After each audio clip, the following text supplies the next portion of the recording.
YTN 라디오 이동현 뉴스 정면승부 3부 시작합니다. 한 주간 사회를 들끓게 한 이슈에 대해서 A부터 Z까지 치밀한 법적 근거로 설명해드립니다. 신비한 법률사전 신장식 변호사 최단비 변호사 나왔습니다. 어서 오십시오. 안녕하세요. 네, 안녕하세요. 신장식입니다.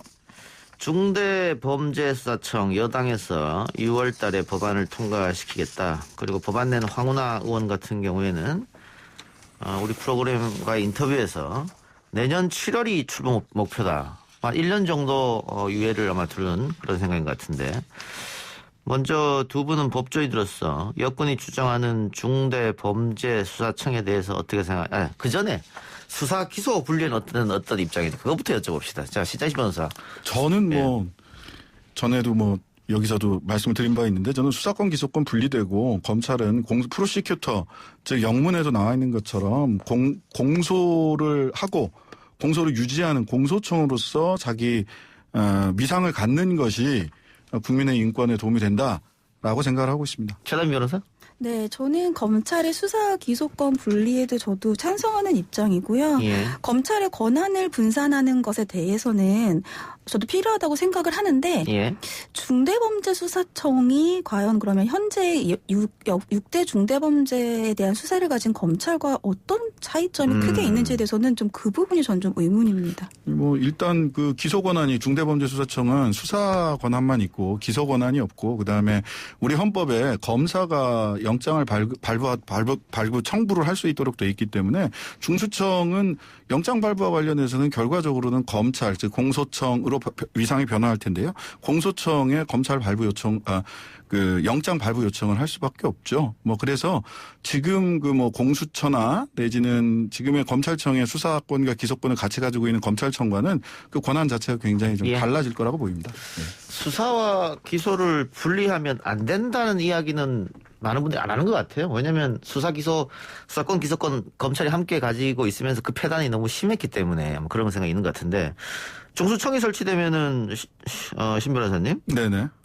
그럼 이 조직은 어떻게 경찰에서 파견 나오는 겁니까? 검찰에서 파견을 가는 겁니까? 파견이 아니고 이 검찰 수사관들 같은 경우는 검찰에서 원론적으로 보자면 사직하고 그쪽으로 가는 거죠.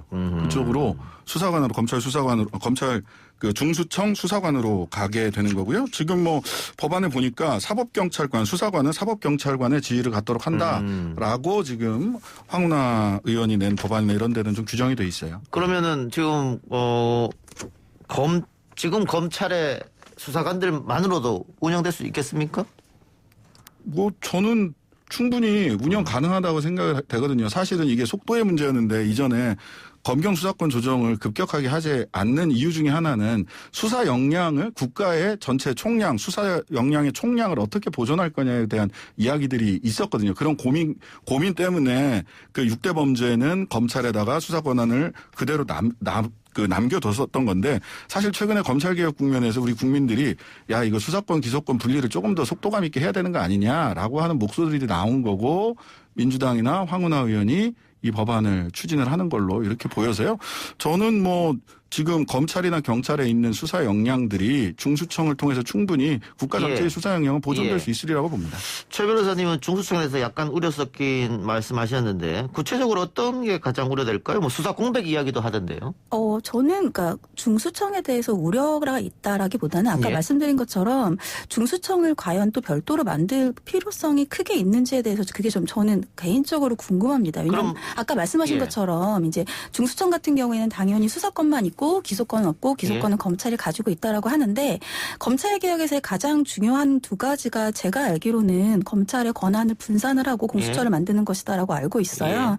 근데 검찰이 이미 이제 6대 중대범죄만 가지고 있고 그러면 이미 검찰의 권한은 분산 많이 됐다라고 보이고요. 특히 중대범죄 같은 경우에는 지금 이제 공백이 나오는 얘기가 뭐냐 하면 수사 인력의 공백이 아니라 수사의 효율적인 수사의 공백이다라고 저는 보이거든요. 그러니까 예를 들면 6대 중대범죄라고 한다면 뭐 미국이라고 친다면은요. 선거범죄라든지 부패범죄 같은 경우를 미국도 검사가 수사하고 기소를 합니다. 그 이유가 수사와 기소를 같이 했을 때에 수사검사가 직접 재판정까지 나가서 그 혐의를 입증을 하고 설명하는 것이 훨씬 수월해요. 예. 그런 범죄들 같은 경우에도 굳이 수사와 기소를 분리를 할 필요가 있는 것인가. 왜냐하면 이미 검찰의 권한은 경찰로 많이 분산이 됐거든요. 그래서 저는 그 부분이 조금 개인적으로 궁금한 예. 부분입니다.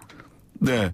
근데 저는 이게 그러니까 6대 범죄라는 게 부경 공선 방대에서 부패, 경제, 공직자, 선거, 방위산업, 대형 참사 이거 굉장히 커요. 너무 많고 그다음에 실제로 최근에 이제 경찰들하고 이렇게 얘기를 해보면 실제 사건을 하면서 보안 수사권 때문에 예전과 달라진 게 별로 없다 이렇게 얘기를 해요. 이쪽에서 불송치 결정 즉 그 경찰에서 수사해서 이거 죄가 없다 이렇게 해도 90일간 기록을 검찰에서 가지고 있고 또 경찰에 이의 신청을 하면 검찰에서 보안 수사를 하거나 자기들이 바로 기소할 수 있기 때문에 실질적으로 복잡해지기만 했지 현실에서 검찰의 영향력이 경찰과의 관계에서 그렇게 줄지 않았다라고 이야기를 하거든요.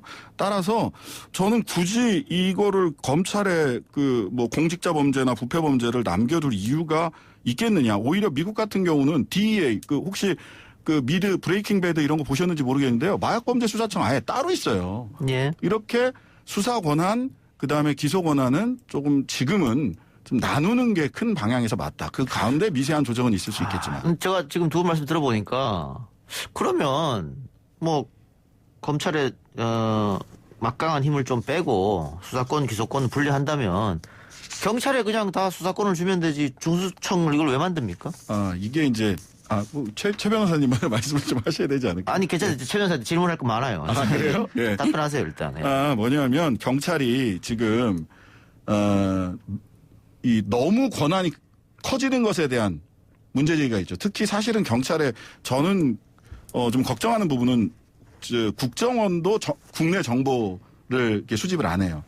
그다음에 기무사나 뭐 이런 데도 국내 정보 수집 안 하죠. 예? 결과적으로 우리나라에 한 2천여 명 이상의 정보경찰, 2천여 명이 아니라 한 거의 2만 명 가까운 정보경찰이 있어서 이 정보경찰에 이 국민들이 정보를 많이 모았을 경우에 이게 비대화되고 국민 인권을 침해할 수 있지 않겠느냐라고 하는 그런 걱정들이 있거든요. 그래서 경찰은 치안과 생활형 범죄, 그다음에 중수청은 중대범죄, 기소는 검찰청, 공소청 이렇게 좀 나누는 것이 훨씬 더 효율적으로 수사권이 배분되고 국민의 인권을 지키는데 더 효과적이지 않느냐라는 게 이제 여러 사람들의 의견이죠.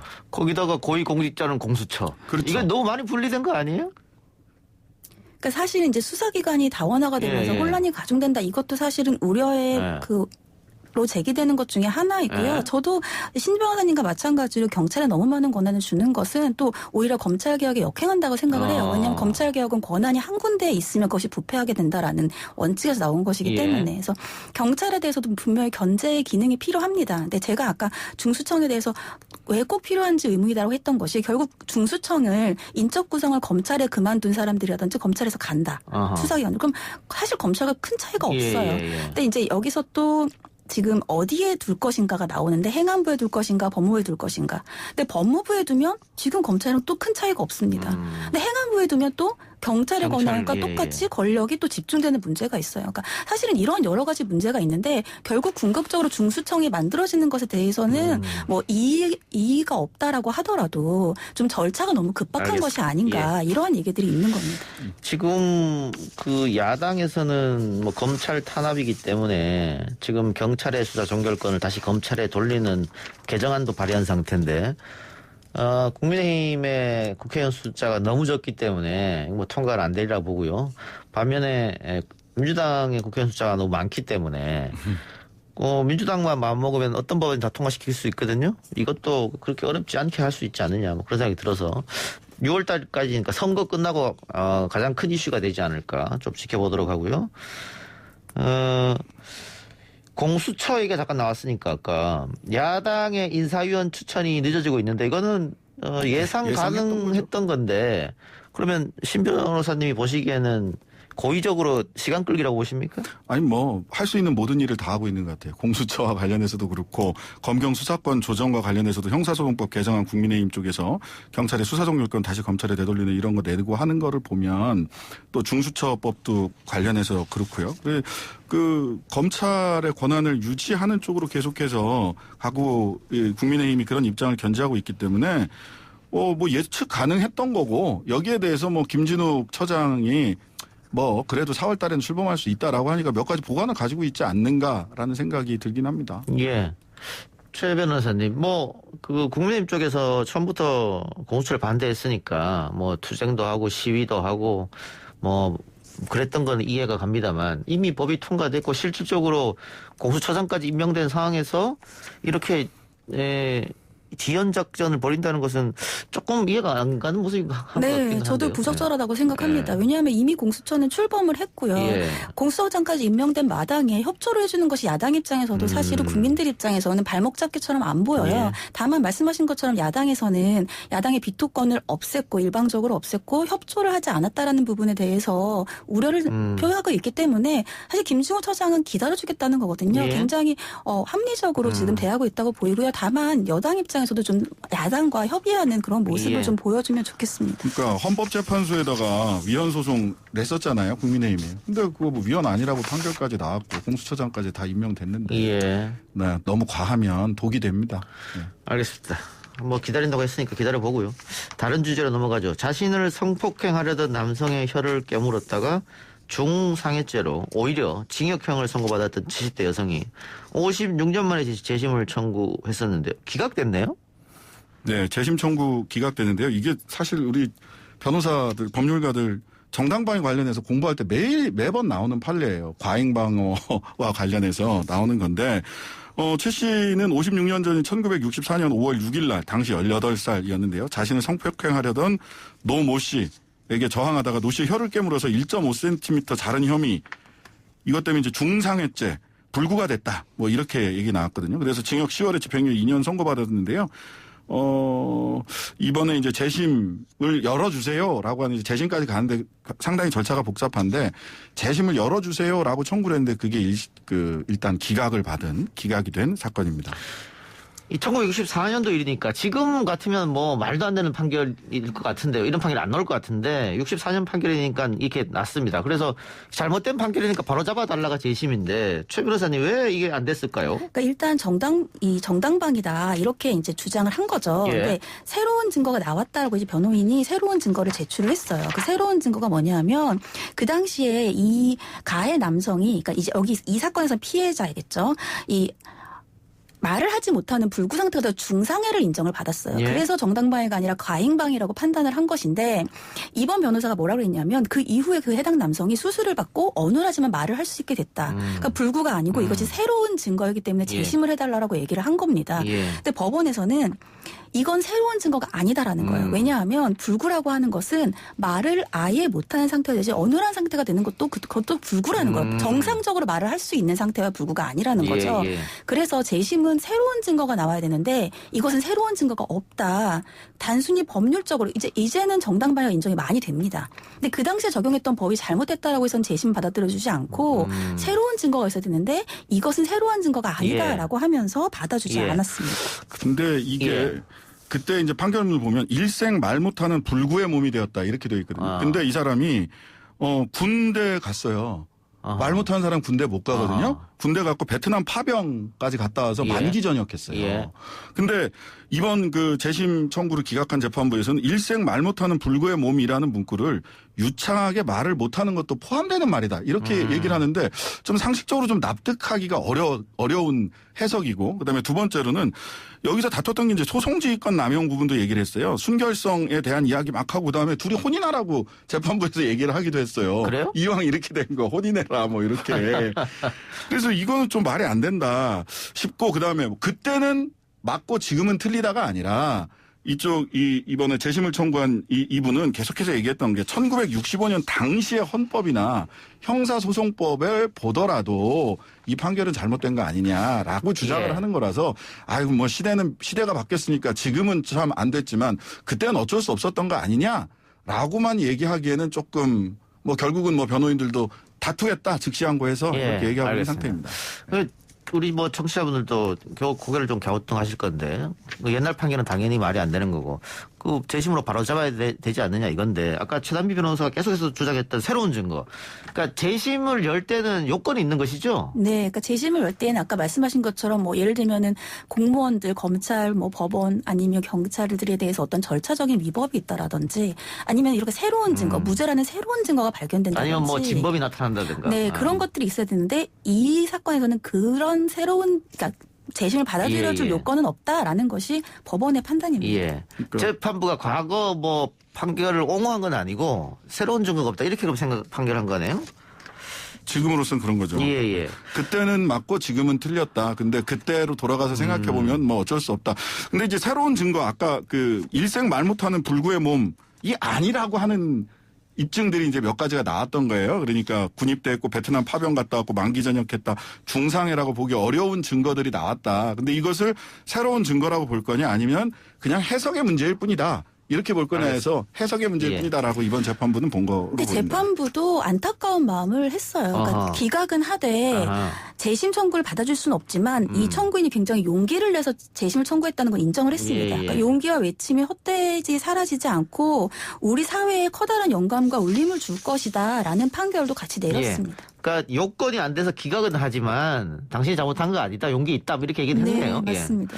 그러면 최 변호사님 만일 1954년이요? 64년이고요. 예. 1964년이 아니고 2021년 오늘 이 사건이 일어났다면 재판부가 어떻게 판결할 것 같습니까? 최근에는 정당방위를 인정하는 경우도 굉장히 많아요. 예. 그러니까 우리나라가 정당방위가 너무 엄격하다는 지적이 예. 사실 많았고요. 예. 특히 이러한 이 성폭행과 관련돼서 이제 신체 자기결정의 자유에 대해서는 이제는 이렇게 과잉방위라고 보이는 것도 자신의 그런 신체를 지키기 위한 정당방위다라고 지난 7월에 또 검찰이 인정한 바도 있거든요. 예. 그렇기 때문에 최근에는 정당방위가 인정되는 범위가 상당히 넓습니다. 그러면은 만일 여성이 정당방위가 인정이 되고 그럼 남성은 어쨌든 강제 추행을 시도한 거지 않습니까? 네. 거기에 따라 또 법원이 판결하겠죠. 만일 그러면 어느 정도가 요 사건 대비하면 어느 정도 받게 될까요? 그러니까 이 사건에서 만약에 정당방위가 인정이 안 되면 남성은 항상 강제 추행 강간은 인정이 되는 거고 아하. 여성이 그 남성의 혀를 문 것에 대해서 상해인이 아니냐를 그것만 판단하는 해서? 거예요. 예. 근데 상해가 아니겠죠. 정당방위가 인정이 된다. 무죄가 아하. 되겠죠. 예전에는 상해가 그 유죄였고요. 남성의 강제 추행죄는 어떻게 되는 겁니까? 항상 인정이 되죠. 강제추행이 맞으니까요. 네. 강제추행을 했는데 그거를 이제 방위를 하는 상태의 상황이니까 그 형량은 어떻게 돼요? 강제 추행죄가? 강제추행 같은 경우에 제가 지금 정확히 기억이 안 나는데요. 강간 같은 경우가 지금 6년인가요? 예. 예. 그런 걸로 알고 아니, 있어서. 시 변호사님. 네네. 이게 이 사건은 강제 추행이 인정된 거잖아요. 그 키스를 하려다가 스톱됐는데 네, 그렇죠. 그 강간 미수로도 할 수 있는 거 아닙니까 혹시? 그거는 강간 미수까지 가기에는 조금, 어렵다. 예, 그러니까 강간이 되려면 폭행과 협박이 있어야 되는데요. 예. 그런 사실관계가 이제 사안마다 다르기 때문에 아마 이 사안에서는 그걸 인정하지 않았다 그건 이렇게 안 된다. 보입니다. 예, 알겠습니다. 과거에 이런 판결이 있었고 거기에 대해서 재심은 기각됐으나 재판부가 따로 청구인에게 나름의 이야기를 했다. 그런데 지금 변호인단은 굉장히 이거는 뭐 거의 뭐 폭행하고 반창고 붙여준 거 아니냐 이런 분위기더라고요. 저희 변호인단이 제가 예전에 같이 몸담고 있던 법무법인에 계신 변호사들로 이렇게 구성이 돼 있는데 굉장히 흥분하셔갖고 어제 이렇게 그럼 술 한잔 하시더라고요. 어떻게 새로운 증거를 또 찾아야 될 거 아닙니까? 이게 이제 새로운 증거를 더 찾는 부분도 있는데, 그러니까 이것이 결과적으로 이것이 새로운 증거인가, 즉 그 사람이 군입대하고 만기 전역하고 해서 중상해가 아니라 경상해 정도이다라고 하는 것을 입증한 새로운 증거가 나온 거다라고 지금 그 변호인 측에서는 얘기를 하는 거라서 일단은 새로운 증거도 더 찾겠지만 그 증거 판단을 다투게 이심의 그 즉시항고에서는 증거에 대한 판단을 다투게 될 것 같습니다. 알겠습니다. 예. 유튜브 보이는 라디오로 KU님께서 재판부가 결혼하라는 말이 바로 2차 가이다 그랬네요. 적확한 지적이십니다. 자율형 사립고 지정을 취소한 서울시 교육청의 처분은 위법하다. 이런 법원의 판단이 나왔습니다. 네, 그러니까 2019년 7월에 서울시 교육청이 배제고 세화고 이렇게 뭐 그런 등등 8개 자사고를 지정 취소하기로 했는데 그 이유가 자사고 유지를 위해서 평가를 받는데 그 평가 점수가 부족했다라는 게 이유였어요. 근데 이런 지정 취소에 대해서 배제고와 세화고가 취소를 없애달라. 그러니까 지정 취소를 다시 취소해달라. 이런 행정소송을 냈고요. 18일에 재판부가 학교에 승소를 했습니다. 즉 자유랑 사립 당분간은 지위를 유지할 수 있게 된 겁니다. 신 변호사님 어떻게 보셨습니까? 네, 일단 이게 이제 평가 기준을 할 때 이제 행정법원에서 본 거는 불리하게 바뀐 기준을 소급 적용해서 점수를 낮게 받게 함으로 인해서 지정 취소가 됐다라고 하는 절차적인 문제를 가지고 이야기를 한 거예요. 그래서 이 절차적인 문제는 사실 보정해서 다시 하면 되거든요. 그러니까 이게 전체적으로 큰 기준에서 결과적으로 고교 서열화나 입시 중심 교육을 바꿔나가자라고 하는 큰 정책의 방향에 있어서 하나의 그 해프닝은 될 수 있겠지만 그 방향 전체를 좌지우지하게 될 것 같지는 않습니다. 그러면 최 변호사님 앞으로 또 그 6개 학교가 판결이 남아 있잖아요. 네. 그 나머지 학교도 이런 판결이 날 것 같습니까? 네, 어떻습니까? 저는 위법 판결 날 가능성이 굉장히 높다고 보고요. 이게 왜냐하면 평가 기준이 2015년부터예요. 5년 단위로 예를 들면 평가를 한다고 하면 평가의 기간이 끝나기 4개월 전에 기준을 바꾼 거예요. 그럼 신장식 변호사님 말씀이 맞다라고 한다면 그 이후에 적용을 해야겠죠. 근데 그걸 소급 적용하는 것은 학교의 예상 가능성을 벗어나는 거예요. 그렇기 때문에 그 부분은 뭐 자유형 사립고가 좋다 나쁘다 이러한 것을 떠나서 평가 기준을 적용해서 취소라는 것 자체가 법의 위반이 되는 거죠. 예. 그렇기 때문에 이제 똑같은 절차로 분명히 이제 재심사를 받았을 거니까요. 기준이 같을 거 아닙니까? 학교마다.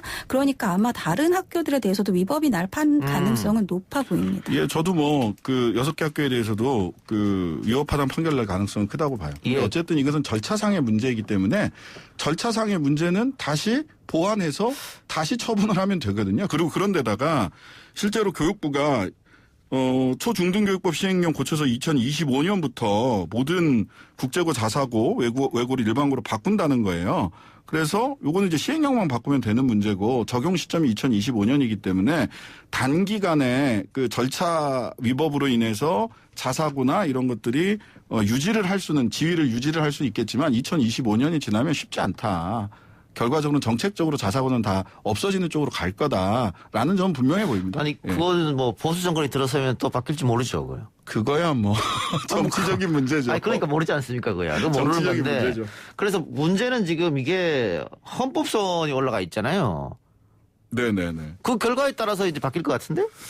저는 현재 이게 정책의 변화가 이게 뭐 자기들이 그 교육을 할 수 있는 자유 뭐 이런 걸 침해했다라고 해서 헌법소원 낸 건데 이러한 국회에서 입법하거나 행정명령 시행령으로 나가는 부분들을 이 그 헌법재판소가 관여할 만한 부분은 아닌 것 같아요. 입법의 자율성 이런 부분 쪽으로 판단을 할 가능성이 큰 게 아니냐. 예.